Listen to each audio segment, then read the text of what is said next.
For 7 months I had been talking to whatever was dying behind the third door on the west gallery, and in all that time I never once asked what it was.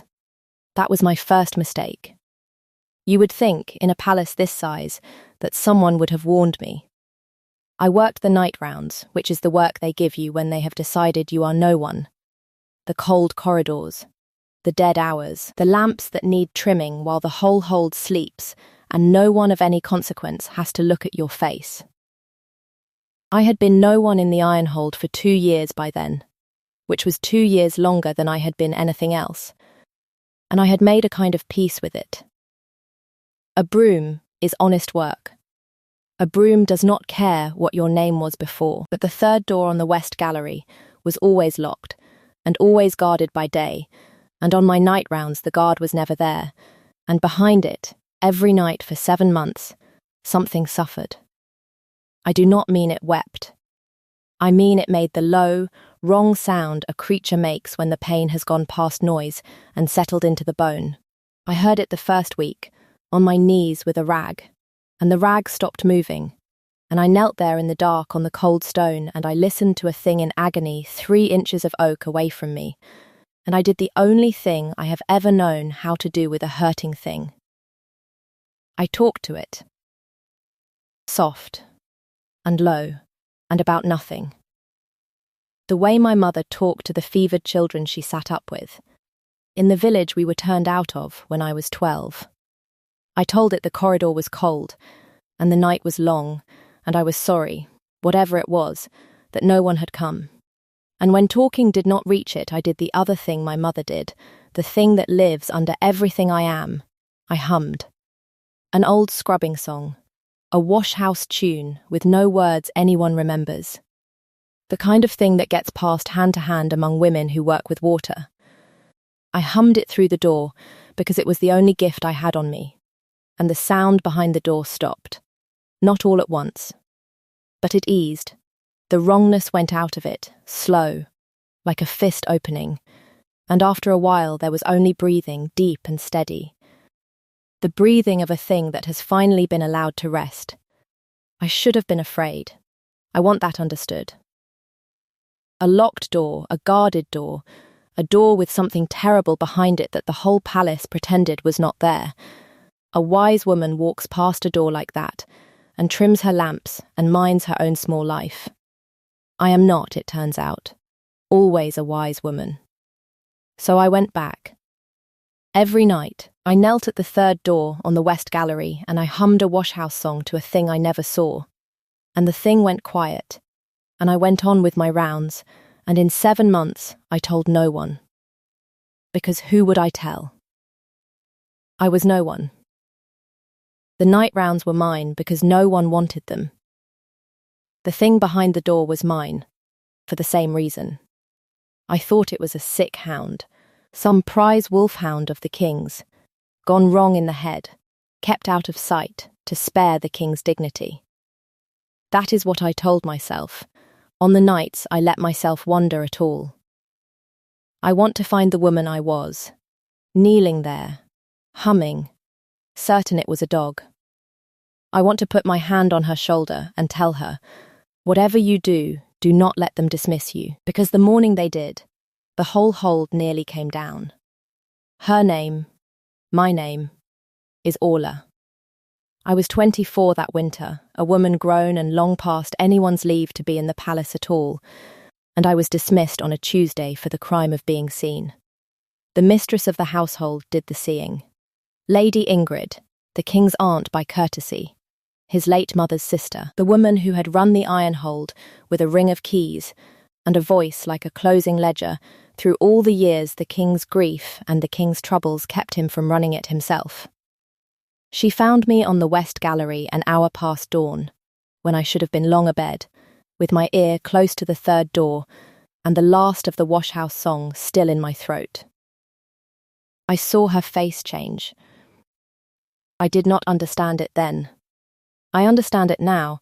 She had spent 2 years building something delicate and expensive on the foundation of the king being unwell, and she had just found the broom-girl, who was, without knowing it, the single loose stone under all of it.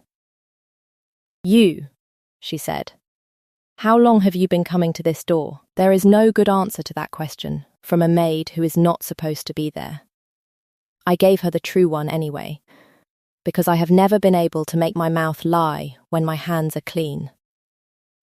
7 months, my lady. The hound behind it suffers at night. I sit with it. Something went across her face that I would spend the next 3 days learning to read, surprise, and calculation, and then a smooth and total decision. There is no hound, she said. You are dismissed. Collect your things and be past the outer gate by midday. If you are found inside these walls after the bells, you will be taken up as a thief. She turned, keys chiming. And you will not speak of this door to anyone, or I will see you taken up as something worse. I did not argue. You learn. Being no one, that argument is a thing the comfortable can afford. I collected my things. I had few. I was past the outer gate before the noon bells with a heel of bread and a winter cloak and the particular numbness of a woman who has been turned out of somewhere for the second time in her life and is determined not to let it show. I did not even reach the bottom of the hill before I heard it. It is not a sound I have words for. The whole hold made it at once.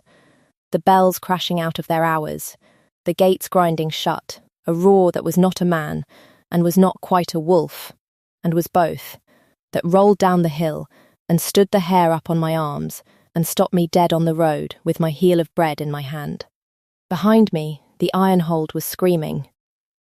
And I, turned out, dismissed, no one, stood on the road and felt the thing I had been humming to every night for 7 months come apart at last.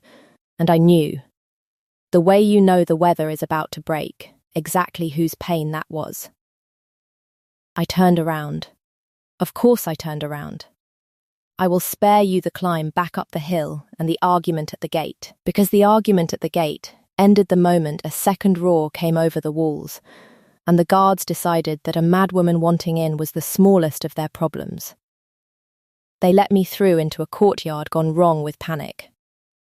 Servants flat against walls, warriors with iron drawn, and no one to point it at, and Lady Ingrid on the steps of the great hall, with her keys in her fist and her face the colour of tallow, giving orders no one was obeying, because there is no order that stops what was happening inside. I went up the steps. No one stopped me. A nobody in a courtyard of terror is invisible twice over.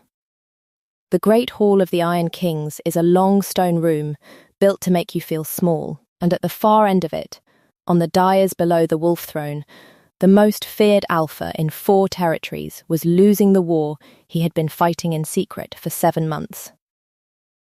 I had never seen the king's face. I saw it then, for 1/2 second, before the rest of it took him, a hard, proud, exhausted face. A man white-knuckling the last of himself, with the whole of his court watching the thing he had hidden from them finally win. His men had cleared back to the walls. His mistress of the household had told the hold for 2 years that the king was merely grieved, merely tired, merely in need of a strong marriage to steady him. And here, in front of all of them, was the truth she had been papering over. The king's wolf had slipped its master, and a slipped wolf in a stone hall is a death sentence with no name on it yet. It saw me. The great dark shape of it, half a man and half a beast, and all of it wrong with pain, swung its head across that whole screaming hall, and fixed on the one still point in it, me, in the doorway, in my dismissed maid's cloak. And it went quiet. The hall did not understand. I watched 200 wolves fail to understand it all at once. The thing that had been about to kill its own court stood swaying on the dais, and looked at a broom-girl, and the wrongness went out of it the way it had gone out of the thing behind the door, slow, like a fist opening. And then, because I am who I am, and have never once had the sense to do otherwise, I started to hum. The washhouse song. Across the length of that terrible hall. My voice came out steadier than I had any right to expect, and I walked toward it, not away. The way you walk toward the spooked horse, and not the door, humming an old tune about water and work. And the king's wolf came down off the dais, one heavy step at a time, and crossed the hall to me, and lay down at my feet, like a thing finally allowed to rest. You could have heard a pin drop. You could have heard the bread fall out of my hand, which it did. That is the moment everything I thought I knew turned over. Because Lady Ingrid, on the steps, found her voice, and what she said into that ringing silence was witchcraft. She has bewitched the king. Seize her.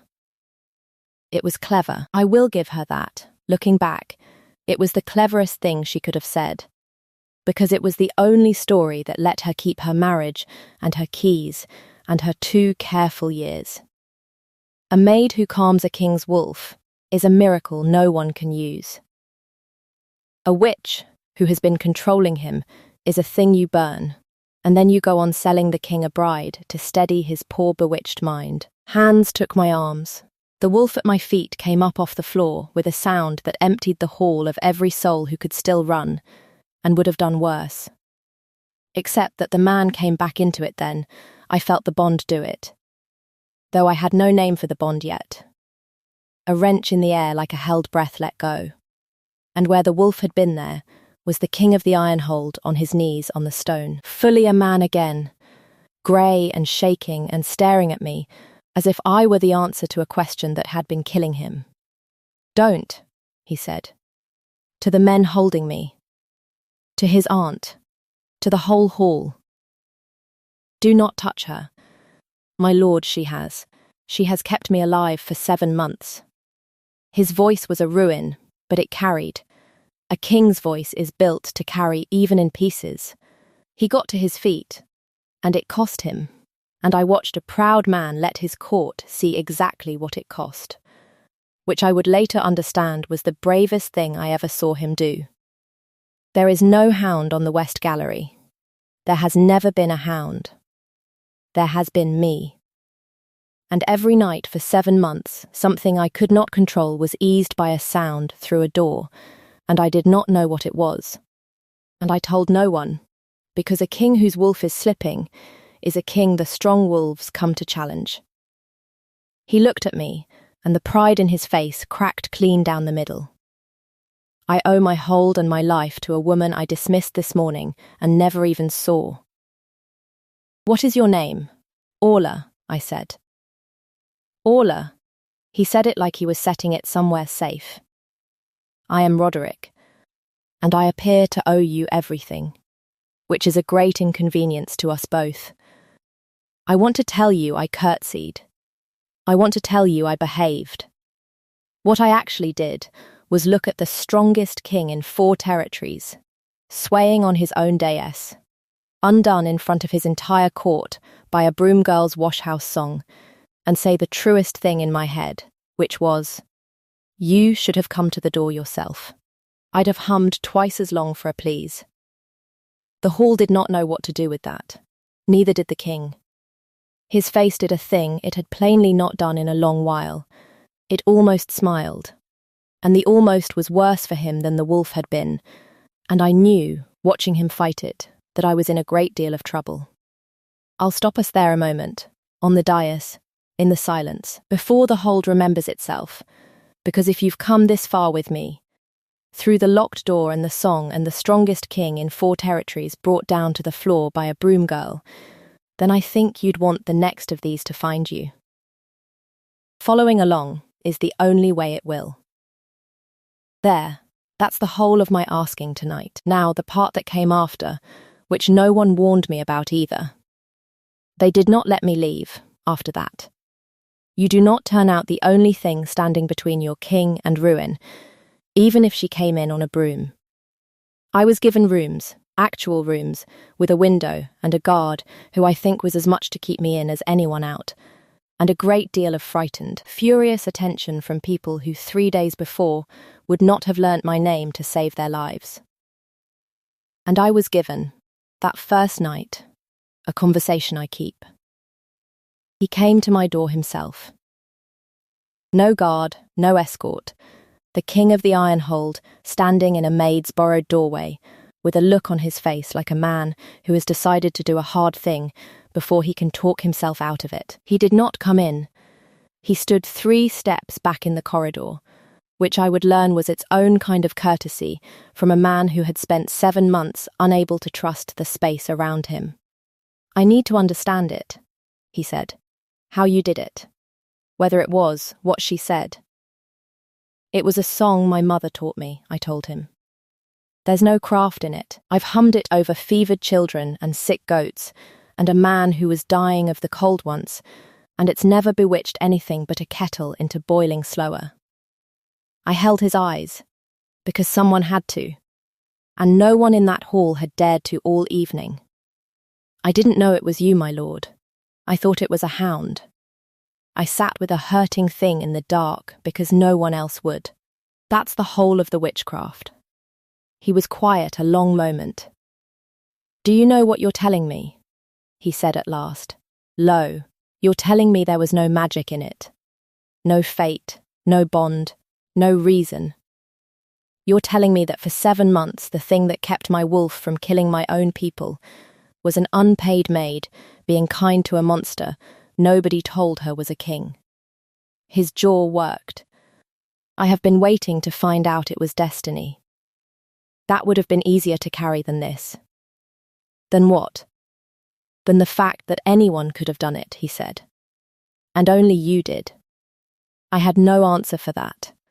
I am usually good for one. I stood in a borrowed doorway with the strongest man in the territory 3 steps away, telling me that my plain, stubborn kindness was harder for him to bear than a curse. And I felt the floor of my careful no one's life tilt very gently. And I could not for my life have told you which way was down. He left. He did not close the distance. Neither did I. But that was the night I stopped thinking of him as the king and started thinking of him as Roderick, which is a far more dangerous thing to do. I will not pretend the hold made it easy. I was the maid who had unmanned their king in open court, and a court is a thing that survives by knowing who outranks whom, and I scrambled every line of it, just by being alive. The wolves who had been quietly sharpening themselves against a slipping king now had a new and stranger weakness to circle, and Lady Ingrid, who had lost her witch but not her 2 careful years of work, was very far from finished. She came to me on the 3rd day, alone, with her keys silenced in her fist so they would not chime, and that silence told me more than her words did. "You think you've won something," she said. "You haven't. You've made yourself the most expensive thing in this hold to keep, and I have made a study of expensive things. There is a marriage I have spent 2 years arranging, a strong pack, a strong bride, an alliance that keeps this hold from being broken apart by the very wolves you've just shown how weak he is. That marriage saves more lives than your little song ever will. And it cannot happen while the king is making eyes at a broom." She stepped close. "So you will leave. Tonight, quietly, with gold, before you cost this hold a war. Or you will leave some other way. I have buried better than you, girl, and called it a fever." It was the 2nd time in 3 days she had threatened my life, and the first time she had done it with her own mouth, and no story to hide behind. I should have been afraid. I had spent 2 years learning to be exactly as small as the comfortable needed me to be. I found I had lost the knack. "You kept him sick," I said. It came to me as I said it, the way the truest things do, all her careful pieces falling into one shape. 2 years he's been grieving and tired and in need of a strong marriage. 2 years you've run this hold on the back of a king too unwell to run it himself. His wolf didn't start slipping on its own, did it? A king who got well would take his keys back. I watched it land. What were you giving him, my lady? In the tonic for his nerves, the one only your hand prepared. Her face went very still and very white, and in that stillness I had my answer. And I understood I had just become a thing she could not afford to let walk out of that room alive. She did the cleverest, coldest thing. She smiled, and she said, loud enough for the guard in the corridor, "She's threatened me. She's threatened the king's own aunt." And then, quieter, "Just for me, lockdown law is still in force, girl. Inside these walls. In a lockdown, my word is the king's word until he lifts it. And I am going to tell them you were caught running to the rival pack with the king's weakness in your mouth. Traitors are dealt with before dawn. He'll never even hear of it until you're cold. They took me that night. That is the near thing. That is how close it came. Lockdown law, an aunt's word standing for a king's, a maid with no rank and no witness, and a story already written, walked down to the lower gate in the dark, to be handed to the men who do the quiet work before dawn. What Lady Ingrid had not counted on, what she could not have counted on, because she had spent 2 years making sure the king did not know his own strength, was that Roderick had taken to walking the West Gallery at night. To the third door. To the place where, for 7 months, the only mercy he had ever been shown had come to him through 3 inches of oak. He was standing at that door, I think, the way you stand at a grave. When Gunnar, his second, the one man Lady Ingrid had never been able to buy or break, came running with the word that the witch maid was being taken to the lower gate on the mistress's order. I did not know any of that, walking down to the dark. I knew only that I had been right about one woman and wrong about my own odds, and that being right is a poor cloak against the cold. We never reached the gate. He came through the lower corridor like the wolf had come down the dais, not as the wolf this time, but as the man, with Gunnar and a dozen blades behind him, and the look on his face was the look of a king who has just understood the full size of the thing that has been done to him. In his own hold, under his own roof, for 2 years. The men holding me let go so fast, I nearly fell. "On whose order?" Roderick said. Very quiet. The quiet was worse than the roar. "The mistress of the household, my lord. Lockdown law." "A traitor? There is no traitor." He was looking at me when he said it. Then he was not looking at me. He was looking past me, to the top of the stair, where Lady Ingrid had come down with her keys finally chiming, too late, having heard that her quiet work had stopped being quiet. What happened on that stair was law and old hard wolf business, and I will let you imagine most of it. Gunnar's men, and the locked storeroom where the tonic was mixed, and the herb wife in the lower town who had sold the mistress wolfsbane in careful doses for 2 years, and was very willing when the king's men came to say so.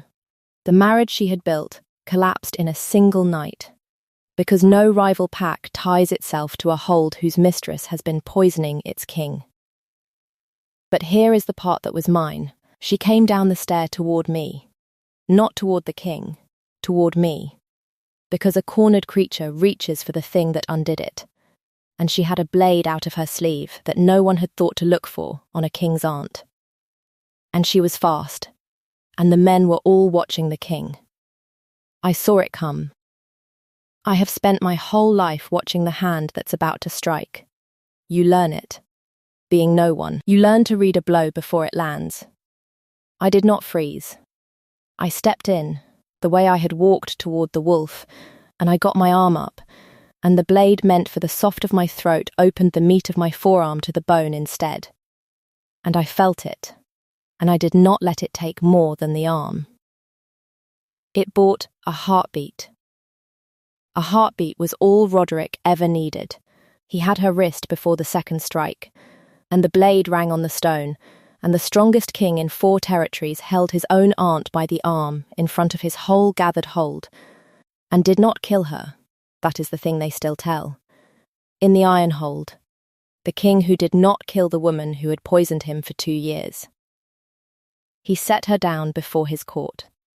He named what she had done, every careful drop of it, in a voice the cold stone carried to the rafters. And he took her keys, her name, and her place, and sent her past the last marker with the mark of an oathbreaker cut, where every pack from here to the sea would read it. Which is worse. Anyone who has lived among wolves will tell you that is worse than the blade. And then, with my blood running off my arm onto the stones of his lower gate, the king of the Ironhold turned to his court and did the thing that cost him most of all. He told them the truth, the whole of it, that his wolf had been failing, that he had hidden it out of pride, and the pride had nearly killed them all, that the hold still stood, because a dismissed maid had been kind to a monster in the dark when no one made her, and asked nothing, and never knew his face. She owes this hold nothing, he said. It owes her everything. She will be Luna in it, if she'll have a king who has to be sung to sleep, and any wolf with a word to say about the broom may bring it to me. My arm was bleeding. The hall was silent. Somewhere up the west gallery, behind a door that would never need locking again, the night was very quiet. You're asking me to marry a man I have to hum at, I said. I'm aware of how it sounds. In front of everyone. In front of everyone, he agreed, who watched me crawl across this floor for you. I find I've stopped minding what it looks like. It took a great deal of pride to get here. I had a great deal.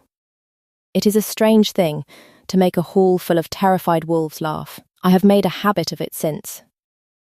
I recommend it.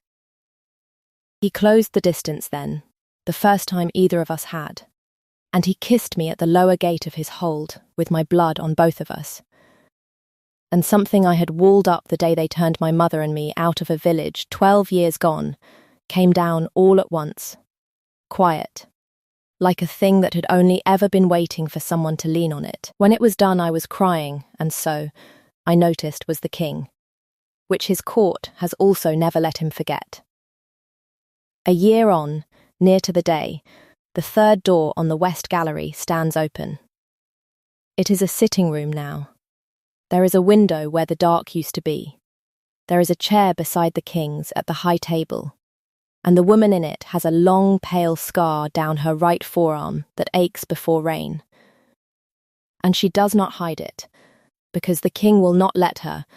He tells every visiting lord that needs reminding exactly where his Luna's blood was spilled and on whose order, and what came of the one who spilled it. His wolf has not slipped once since the poison left him. But on the nights the old hardness comes back into him. The nights a king carries too much, there is still a song, an old washhouse tune with no words anyone remembers, hummed low by a woman who learned it from her mother over a tub of cold water in a village that turned them out. The court has stopped pretending not to hear it. Some of them, I am told, have started humming it themselves, badly, when they think no one is near, because it turns out everyone in a hard place wants to be sung to. It was never witchcraft. It was never even fate, in the end. Though the fate turned out to be real too, his wolf had it right from the first night through the door. It was only this, that I sat down in the dark beside a hurting thing nobody would name, and I was kind to it. Because being kind to the thing nobody will name is the only useful skill I have ever had. I built a whole life out of being no one. It turns out I was terrible at it. So tell me, did you guess, before he did, that there was no magic in it at all? And wherever you are listening from tonight, a hard place, a cold corridor, somewhere with its own door you walk past and do not open, leave the lamp low and the latch off, and follow along, and I'll have another for you next week. Her side of it, the way these are always told. The quiet women, it turns out, are the strongest wolves in the room. I always suspected. I just had to be turned out of a palace to find out for certain,